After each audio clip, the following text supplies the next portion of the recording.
Global skill development mission में आपका स्वागत है। हेलो फ्रेंड्स, स्मार्टर सिस्टम्स में आपका स्वागत है। इस सेशन में हम जानकारी लेंगे ऑनलाइन बैंकिंग की ट्रेनिंग के बारे में। हम किसी को भी अपने अकाउंट से पैसा या फंड ट्रांसफ़र कर सकते हैं। इसके लिए हम इंटरनेट बैंकिंग, मोबाइल बैंकिंग या एसएमएस बैंकिंग का प्रयोग कर सकते हैं। आइए सीखते हैं कि किस प्रकार हम आसानी से ऑनलाइन बैंकिंग का प्रयोग कर सकते हैं और किस प्रकार हम अपने पैसे को ट्रांसफ़र कर सकते हैं।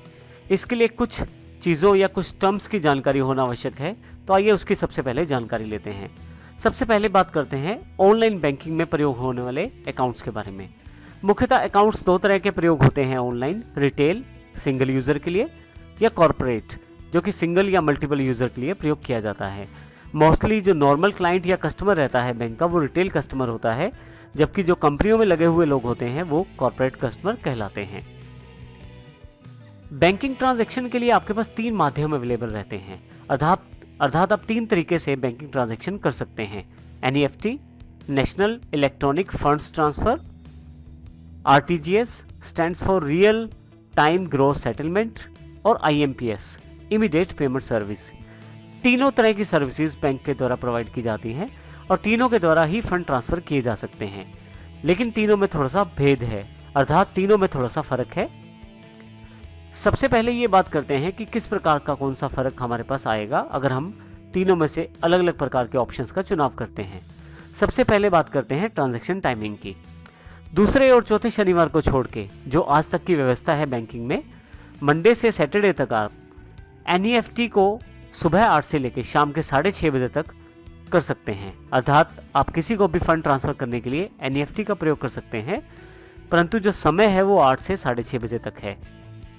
वहीं पे यदि आप आरटीजीएस का प्रयोग करना चाहते हैं तो 8:15 से लेकर 4:15 बजे तक, और इसी तरह से आईएमपीएस में 24/7 आप कभी भी किसी को भी पेमेंट भेज सकते हैं। लेकिन यहाँ पे ट्रांजैक्शन लिमिट्स भी हैं। किस प्रकार की लिमिट है उसकी जानकारी लेते हैं। अब यहाँ पे दिए गए चार्ट से हम समझते हैं किस प्रकार से हम पेमेंट्स को किन किन माध्यम के द्वारा भेज सकते हैं। यदि हम एनईएफटी की बात करें तो मिनिमम 1 रुपये से लेकर मैक्सिमम 10 लाख रुपए तक आप ट्रांसफर कर सकते हैं। आरटीजीएस में 2 लाख से 10 लाख रुपए तक, और यदि आईएमपीएस का प्रयोग करते हैं तो आप दोनों माध्यम से मोबाइल या इंटरनेट बैंकिंग का प्रयोग कर सकते हैं। दोनों स्थितियों में आपको एक एमएमआईडी का प्रयोग करना होता है या आईएफएससी कोड का प्रयोग करना होता है। आईएफएससी कोड आपके अकाउंट नंबर से जुड़ा होता है जो आपकी बैंक के ब्रांच की जानकारी देता है। अर्थात हर बैंक की ब्रांच का एक आईएफएससी कोड होता है जिसको वो एक अलग पहचान देता है। इसी तरह से मोबाइल नंबर के साथ आपका एमएमआईडी एक नंबर जुड़ा होता है जो कि मोबाइल मनी आइडेंटिफायर के नाम से जाना जाता है। इसी तरह से इंटरनेट बैंकिंग यदि आप करते हैं तो वहां भी इन दोनों की आवश्यकता रहती है। यदि आप आईएमपीएस प्रयोग करते हैं तो अकाउंट नंबर के साथ आईएफएससी कोड या मोबाइल नंबर के साथ एमएमआईडी कोड को प्रयोग कर सकते हैं। दोनों स्थितियों में आपके पास, यदि आप मोबाइल बैंकिंग करें तो 1 रुपये से लेकर 2 लाख रुपए तक आप ट्रांसफर कर सकते हैं। आईएमपीएस में यदि आप मोबाइल बैंकिंग की फैसिलिटी का प्रयोग करते हैं, अकाउंट नंबर के साथ आप 1 रुपये से लेकर 2 लाख रुपए तक ट्रांसफर कर सकते हैं, जबकि मोबाइल नंबर और एमएमआईडी के साथ आप 1 रुपये से लेकर 10,000 रुपए तक ट्रांसफर कर सकते हैं हर रोज। इसी तरह से इंटरनेट की बात करें, यदि आप इंटरनेट बैंकिंग का प्रयोग करते हैं तो अकाउंट नंबर के साथ आप और आईएफएससी कोड का प्रयोग करते हुए 1 रुपये से लेकर 2 लाख रुपए तक ट्रांसफर कर सकते हैं, और इंटरनेट बैंकिंग का प्रयोग करते हुए मोबाइल नंबर और एमएमआईडी का प्रयोग करते हुए 1 रुपये से लेकर 10,000 रुपए तक ट्रांसफर कर सकते हैं। जैसा कि हमने अभी पहले जानकारी दी, एमएमआईडी आपका 7 डिजिट का मोबाइल मनी आइडेंटिफायर होता है जिससे कि आप ट्रांजैक्शन कर सकते हैं। इसमें सबसे इंपॉर्टेंट बात यह है कि आईएमपीएस करते समय यदि आपके पास किसी व्यक्ति का अकाउंट नंबर नहीं भी है तो भी आप मोबाइल नंबर का प्रयोग करते हुए अकाउंट में पैसा ट्रांसफर कर सकते हैं। इसमें ये मोबाइल नंबर उस पर्टिकुलर बैंक से कनेक्टेड रहता है जहां पे उस व्यक्ति का अकाउंट है।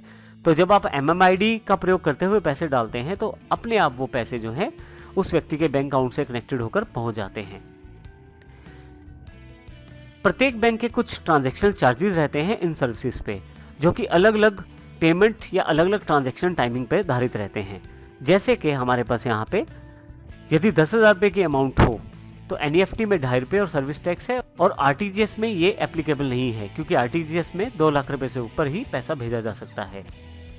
और यदि आप IMPS का प्रयोग करते हैं तो 5 रुपये लगते हैं प्लस सर्विस टैक्स के साथ। और इसी तरह से 10,000 रुपये से 1 लाख रुपये तक 5 रुपये NEFT में, RTGS एप्लीकेबल नहीं है, और IMPS पे 5 रुपये।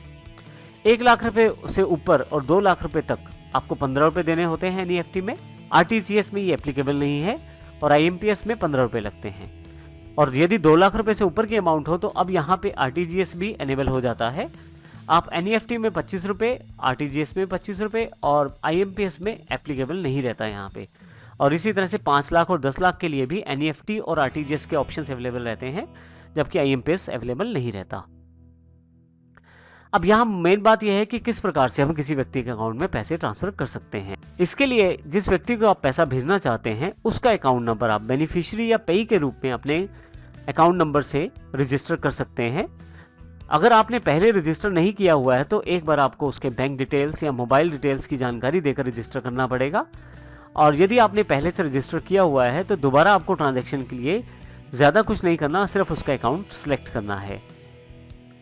आइए हम इसको प्रैक्टिकल रूप में समझते हैं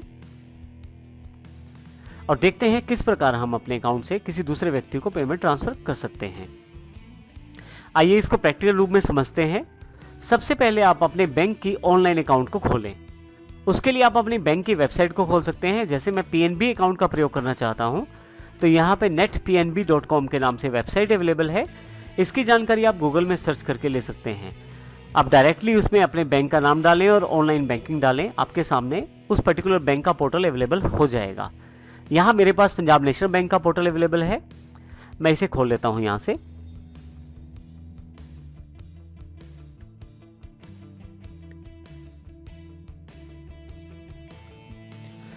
देखिए मेरे पास पंजाब नेशनल बैंक का पोर्टल खुल गया है। सबसे पहले जैसे हमने बात की थी कि हमारे पास इंटरनेट बैंकिंग के लिए लॉगिन्स अवेलेबल होने चाहिए। इसके लिए बैंक का कस्टमर केयर आपकी पूरी हेल्प करता है। आप इंटरनेट से उस पर्टिकुलर बैंक के कस्टमर केयर का नंबर ले सकते हैं और ऑनलाइन आप अपना अकाउंट क्रिएट कर सकते हैं। हमारा ये ट्यूटोरियल ऑनलाइन अकाउंट क्रिएट करने के पश्चात का है। यदि आपके पास अपने इंटरनेट बैंकिंग लॉगिन के डिटेल्स हैं तो आप उसका प्रयोग कर सकते हैं। यदि नहीं है तो आप अपने बैंक में जाकर ये प्राप्त कर सकते हैं। जैसे हमारे पास यहाँ पे यदि ध्यान दें तो इंटरनेट बैंकिंग लॉगिन अवेलेबल हो गया है, जिसमें रिटेल यूजर और कॉर्पोरेट यूजर दोनों ऑप्शन अवेलेबल हैं। जैसे ही आप रिटेल यूजर पे क्लिक करते हैं तो आपसे यूजर आईडी मांगा जाता है। मैं अपना यूजर आईडी यहाँ पे फिल कर देता हूँ।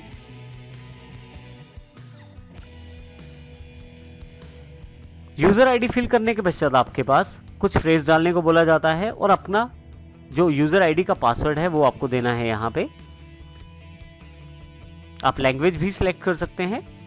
फाइनली यहाँ एक इंपॉर्टेंट बात, जब भी आप अपना बैंक अकाउंट खोलते हैं तो ध्यान रखिए, यदि आप अपना पर्सनल सिस्टम प्रयोग कर रहे हैं तो आप ज़रूर इसको रिमेंबर कर सकते हैं, इस ऑप्शन को जिसमें यूज़र नेम और पासवर्ड है। परंतु यदि आप किसी कैफ़े पे या किसी दूसरे व्यक्ति के पास अपने बैंक अकाउंट्स को प्रयोग कर रहे हैं तो वहाँ इसे रिमेंबर मत करें।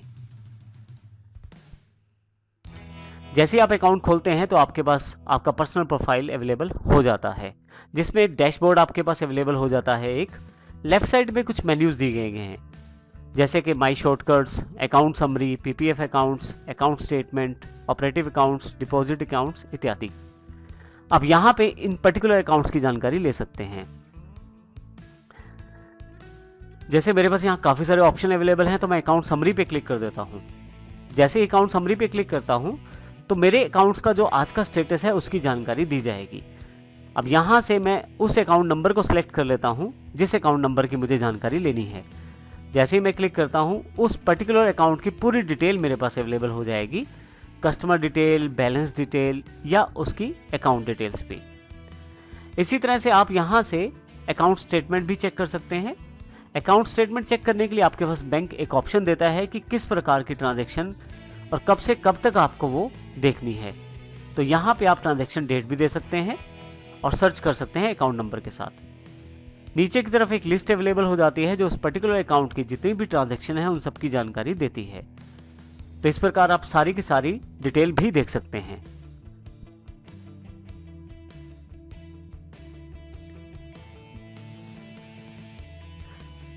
नेक्स्ट, यदि आप किसी को पैसा भेजना चाहते हैं, जो कि हमारे ऑनलाइन ट्रेनिंग ट्यूटोरियल का जो मुख्य उद्देश्य है उसकी जानकारी लेते हैं आप। उसके लिए सबसे पहले आपको उस व्यक्ति का अकाउंट अपने पास ऐड करना ज़रूरी है। यदि वो अकाउंट पहले से है तो फिर आपको उस एक व्यक्ति का अकाउंट दोबारा बनाने की आवश्यकता नहीं है, आप उसी पुराने अकाउंट का प्रयोग करके पेमेंट ट्रांसफ़र कर सकते हैं। तो आइए देखते हैं ये प्रोसेस किस प्रकार से होगा। सबसे पहले मैनेज बेनिफिशियरी को आप क्लिक करेंगे।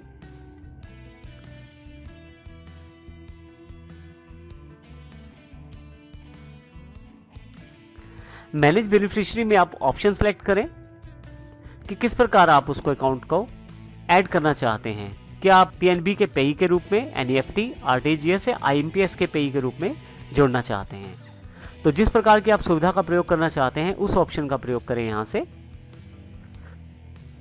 अभी यहां पे मैं बेनिफिशियरी डिटेल्स देखना चाहता हूं, तो जैसे ही ओके करता हूं यहां पे मैं, मेरे पास जितने भी बेनिफिशियरी ऐड हैं, जिन व्यक्तियों को मैं पैसा भेजता रहता हूं या जिनको मैं अकाउंट प्रयोग करता रहता हूं, उनके अकाउंट्स मेरे पास नीचे की तरफ अवेलेबल हो गए हैं।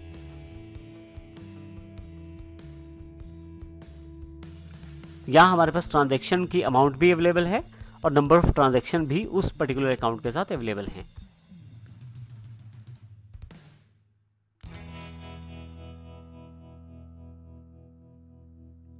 इसी तरह से यदि आप कोई बेनिफिशियरी डिटेल के साथ साथ कोई नया बेनिफिशियरी ऐड करना चाहते हैं तो उसको भी ऐड कर सकते हैं। जैसे यहाँ मैं ऐड एनईएफटी पेई के रूप में एक नया बेनिफिशियरी ऐड करना चाहता हूँ।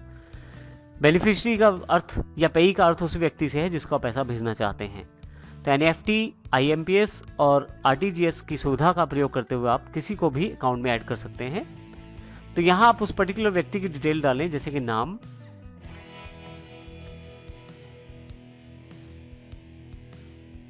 उसका निकनेम, अकाउंट नंबर, उसका अकाउंट नंबर डालें। अकाउंट नंबर को कंफर्म जरूर करें एक बार, जो कि यहां रिक्वायर्ड है। आपके पास जितने भी रेड स्टार के साथ ऑप्शन हैं उन सभी को भरना आवश्यक है। तो आप इन सभी डिटेल्स को भरें। जिस व्यक्ति के अकाउंट में पैसे डालने हैं उस व्यक्ति के ब्रांच अकाउंट का आपको आईएफएससी कोड पता होना चाहिए। यदि आपके पास नहीं है तो यहां से आप इसे क्लिक करके ढूंढ सकते हैं। आप केवल बैंक का नाम डालें और बैंक का ब्रांच नेम डालें, सर्च करेंगे तो आपके पास पर्टिकुलर बैंक के सभी आईएफएससी कोड अवेलेबल हो जाएंगे उस पर्टिकुलर एरिया के। जैसे मैं यहाँ यमुनानगर के बैंक्स के ढूंढना चाहता हूँ। फाइनली इसके पश्चात आपको नीचे की तरफ मैक्सिमम लिमिट अमाउंट डिसाइड करनी है, कितनी आप मैक्सिमम भेजना चाहते हैं उसे। अब यहाँ से अमाउंट देने के पश्चात मैक्सिमम नंबर ऑफ ट्रांजैक्शन को भी सेट कर सकते हैं। फाइनली एग्री करें और कंटिन्यू करें। एनईएफटी देखें आप पे ऐड हो गया है आपके पास। यहाँ पे कुछ बैंक ट्रांजैक्शन पासवर्ड मांगते हैं, तो आप ट्रांजैक्शन पासवर्ड जरूर फिल करें यहाँ पे, जिसके द्वारा आपकी ट्रांजैक्शन आसानी से की जा सके। सबमिट कर दें इसे। फाइनली आपके पास पे जो है ऐड हो गया है और इसको कंफर्म करने के लिए कंफर्म योर बेनिफिशियरी पे क्लिक कर दें। देखिए यहाँ पे नीचे की तरह रेफरेंस आईडी और पे नेम इत्यादि सब जानकारियां यहाँ पे उपलब्ध हो गई हैं। कंफर्म पे क्लिक करते ही आपके पास ये सारी की सारी डिटेल कंफर्मेशन के लिए अवेलेबल हो जाती है। आपके मोबाइल पे एक वन टाइम पासवर्ड अर्थात ओटीपी अवेलेबल होता है, आप उसको सबमिट करें। जिस नंबर से आपका बैंक अकाउंट रजिस्टर्ड है उस पर्टिकुलर मोबाइल नंबर पर आपका पासवर्ड आ जाएगा। फाइनली देखें सेल्फ कंफर्मेशन सक्सेसफुली कंप्लीटेड हो गया है। अब मैनेज बेनिफिशियरी पर जाकर दोबारा किसी पर्टिकुलर बेनिफिशियरी को दोबारा से चेंज भी कर सकते हैं। व्यू बेनिफिशियरी पर जाएं। अगर अकाउंट्स की डिटेल्स में कुछ चेंज करना है आपको तो वो आसानी से आप कर सकते हैं। सभी पेज की यहां पे लिस्ट अवेलेबल है।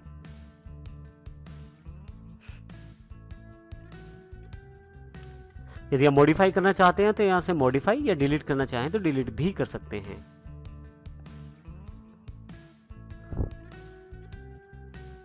आइए अब बात करते हैं पैसे किस प्रकार से भेजने हैं। ट्रांजैक्शंस पे जाएं ऊपर और यहां से आप जिस माध्यम से पैसा भेजना चाहते हैं, जैसे मैं एनईएफटी से भेजना चाहता हूं तो आप एनईएफटी को सिलेक्ट कर लें यहां से। जैसे मैं यहां एनईएफटी पे क्लिक कर देता हूं। जिस पेई को मैंने अभी ऐड किया है उस पेई को ही मैं पैसा भेजना चाहता हूं।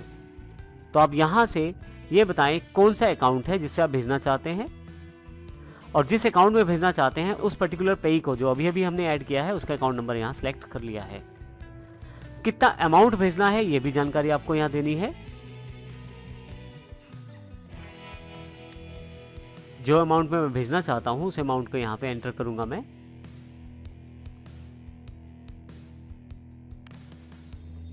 फाइनली कुछ रिमार्क्स देना चाहते हैं तो वो रिमार्क्स भी दे सकते हैं आप। देखिए ट्रांजैक्शन डेट वगैरह सब चीज़ें वहीं पे हैं।